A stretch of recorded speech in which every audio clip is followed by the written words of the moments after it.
बिंदु बिंदु जलर समाहार एई सरोवर एई पुण्यतया नदी और सीमाहीन महासागर सृष्टि प्रकृति दत्त अमूल्य संपद।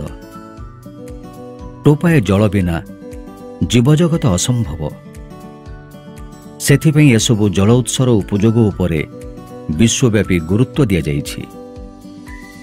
ओडिशा सरकार स्वल्प जलराशि को विनियोग करी किपरि अधिक सफलता मिलिब से नहीं नुआ योजना मान कार्यकारी करिसेंति।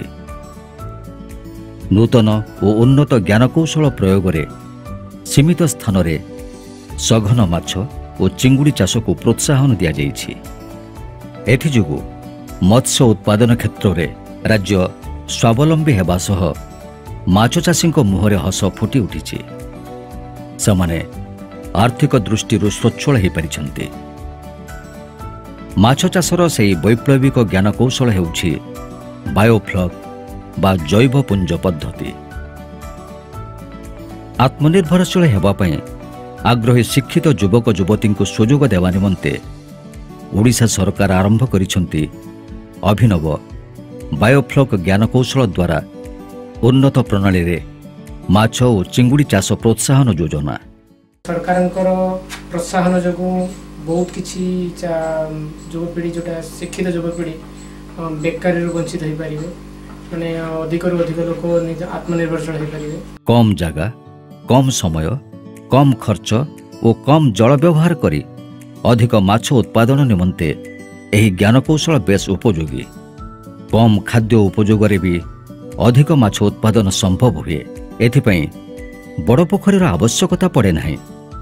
परिवेश अनुकूल माछ चाष सह जैव निरापत्तार सुरक्षा मध्य संभव होता है। केउमाने हिताधिकारी हेबे मत्स्य और प्राणी संपद विकास विभाग ताहा चयन करिथाय। उभय ग्रामांचल और सहरांचल बासिंदा हिताधिकारी होई परिबे। समाने मत्स्य चाषी चिंगुड़ी हाचेरी परिचालक माछ चाष सह संपृक्त व्यक्ति विशेष और घरोई उद्योगी हेइथिबा आवश्यक। बैंक ऋण प्रदान व्यवस्था थिबारु युव उद्योगी माने अधिक संख्यार एथिरे मनोनिवेश करे सफल होउछन्ति। सरकार तरफ जो बैंक ऋण मिली से ऋण रे आमे चाष बायोफ्लक चाष करिकी उपकृत होइछु जो कि भल लाभवान भी होइछु। मु कहिबी जे अलगा युवपीढ़ी मानक जो माने शिक्षित घरे बसचंती से माने ए चाष करिकी लाभवान होंदो। संपृक्त उद्योगी को प्रशिक्षण देवार भी व्यवस्था रही। बायोफ्लक कुंड स्थापना निमंते 2टी कुंड 4टी कुंड एवं 6टी कुंड पाई साधारण वर्ग हिताधिकारी को शतकड़ा 40% सब्सिडी एवं अनुसूचित जाति जनजाति और महिला हिताधिकारी को शतकड़ा 60% सब्सिडी प्रदानर व्यवस्था रही। बायोफ्लक कुंडर प्रस्तुति प्रणाली स्वतंत्र। यार आकृति मुख्यतः गोलाकार बा आयताकार। कुंड प्रस्तुति पूर्व आग जमी को समतल करा जाई ईटा और बाली रे एक पिंडी करा जाए। उक्त पिंडी उपरे गोलाकृति जाली रे आबद्ध करा जाई सेथिरे तारपोलिन बिछाई दिया जाए। कुंड को पाइप जुगे जल और अम्लजान जोगाण पाई एरिएशन संयोग हुए। पानी भर्ती परे अम्लजान मेसिन चला जाए। यार 2 दिन परे अम्लत्व बा पीएच परीक्षा करा जाए। तापरे आवश्यक जाल छड़ा जाए नियमित दाना देवार व्यवस्था हुए। 7 ରୁ 10 दिन भितरे माछर आकार तदारख करी स्थिति अनुसार उपचार करा जाए। विशेष करी टीडीएस मीटर द्वारा पानीर मान परीक्षा सहित माछर वर्ज्य वस्तुरु निर्गत आमोनिया को नियंत्रण करने पाई आमोनिया किट द्वारा नियमित परीक्षा करा जाए।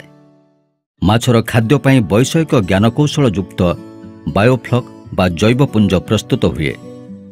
गोटे ड्रम रे गुड़ चीनी सोरिष बा चीनाबादाम पिड़िया और लुण पानी रे मिसेई एफसीओ तैयारी करा जाइथाय।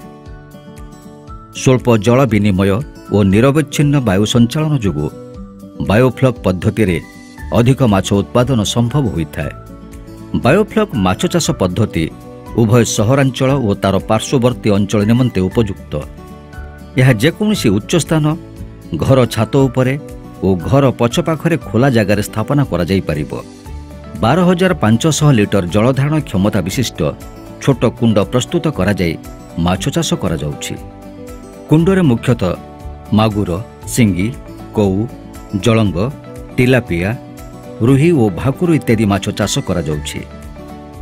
ପ୍ରତି ବାୟୋଫ୍ଲକ୍ କୁଣ୍ଡରେ 1000ରୁ 1500 ସଂଖ୍ୟକ 2ରୁ 3 ସେଣ୍ଟିମିଟର ବିଶିଷ୍ଟ ମାଛର ଫ୍ରାଏ ଜାଆଁଳ କିମ୍ବା 8ରୁ 10 ସେଣ୍ଟିମିଟର ଯୁକ୍ତ ଅଙ୍ଗୁଳିକା ଜାଆଁଳ ଛାଡ଼ି 6 ମାସ ଚାଷ ଅବଧିରେ 500 କିଲୋଗ୍ରାମ ମାଛ ଉତ୍ପାଦନ ସମ୍ଭବ ହୋଇପାରୁଛି। ପ୍ରତି 3 ମାସରେ ଅନ୍ୟୁନ 200 ଗ୍ରାମ ବଢ଼ୁଥିବା ବେଳେ 6 ମାସରେ ଅନ୍ୟୁନ 700ରୁ 800 ଗ୍ରାମ ବଢ଼ିଥାନ୍ତି। ସ୍ଥାନୀୟ ବଜାର ଚାହିଦା ଅନୁଯାୟୀ ଓ ଚାଷୀର ଦୈନିକ ରୋଜଗାର ନିମନ୍ତେ ନିୟମିତ ଭାବେ ଆଂଶିକ ମାଛ ଧରାଯାଇପାରିବ। ସତେଜ ଓ ଜିଅନ୍ତା ମାଛ ଯୋଗାଇବାରେ ସହାୟକ ହେଉଥିବାରୁ ଚାଷୀଙ୍କୁ ଏଥିରୁ ଅଧିକ ବଜାର ମୂଲ୍ୟ ମିଳୁଛି। ବଜାରରେ ମଟନ ଚିକେନ ଅପେକ୍ଷା ବାୟୋଫ୍ଲକ୍ ମାଛର ବହୁତ ଚାହିଦା ବହୁତ। ଆମେ ବାୟୋଫ୍ଲକ୍ କରିକି ସକ୍ସେସ୍ ହେଇଛୁ। ସ୍ମାର୍ଟ ସିଟି ଭୁବନେଶ୍ୱର ଉପକଣ୍ଠ ଅନ୍ଧାରୁଆ ଗ୍ରାମରେ 3 ଜଣ ଯୁବକ ଏକାଠି ହୋଇ ଅଭିନବ ବାୟୋଫ୍ଲକ୍ ପଦ୍ଧତିରେ ମାଛ ଚାଷ କରି ବେଶ୍ ସଫଳ ହୋଇଛନ୍ତି। ଏଠାରୁ ଉତ୍ପାଦିତ ଜିଅନ୍ତା ମାଛର ଚାହିଦା ରାଜଧାନୀ ଭୁବନେଶ୍ୱର ବଜାରରେ ଢେର ରହିଛି। କେବଳ ସେତିକି ନୁହେଁ, ସେହି ଯୁବକମାନେ ତଟକା ମାଛକୁ ଭାଜି ସ୍ୱତନ୍ତ୍ର ଗାଡ଼ିରେ ବଜାରରେ ମଧ୍ୟ ଉପଲବ୍ଧ କରାଇଥାନ୍ତି। ମତ୍ସ୍ୟ ନିର୍ଦ୍ଦେଶାଳୟ ଓ ମିଶନ ଶକ୍ତିର ବୈଷୟିକ ସହଯୋଗ ନେଇ କେନ୍ଦ୍ରାପଡ଼ାର ମହିଳା ସ୍ୱୟଂ ସହାୟକ ଗୋଷ୍ଠୀର ମହିଳାମାନେ ଏହି ବାୟୋଫ୍ଲକ୍ ମାଛ ଚାଷ କରି ବେଶ୍ ରୋଜଗାରକ୍ଷମ ହୋଇପାରିଛନ୍ତି। ମାନ୍ୟବର ମୁଖ୍ୟମନ୍ତ୍ରୀ ନବୀନ ପଟ୍ଟନାୟକ ଟ୍ୱିଟ୍ କରି ଏହି ମହିଳାମାନଙ୍କୁ ପ୍ରଶଂସା କରିଛନ୍ତି। ତେଣୁ ଆଗ୍ରହୀ ଶିକ୍ଷିତ ଯୁବପିଢ଼ି ନିଜର ମୂଲ୍ୟବାନ ସମୟକୁ ଅପଚୟ ନ କରି ବାୟୋଫ୍ଲକ୍ ମାଛ ଚାଷ କରନ୍ତୁ ଆଉ ନିଜେ ଆଗକୁ ବଢ଼ିବା ସହ ସମାଜ ତଥା ରାଜ୍ୟର ବିକାଶ ପଥରେ ଆଉ ଜଣେ କର୍ଣ୍ଣଧାର ହୁଅନ୍ତୁ। ଆମେ କହିବା, ନୂଆ ପଦ୍ଧତିରେ ମାଛ ଚାଷ, ରୋଜଗାର ହେବ ଦ୍ୱିଗୁଣିତ।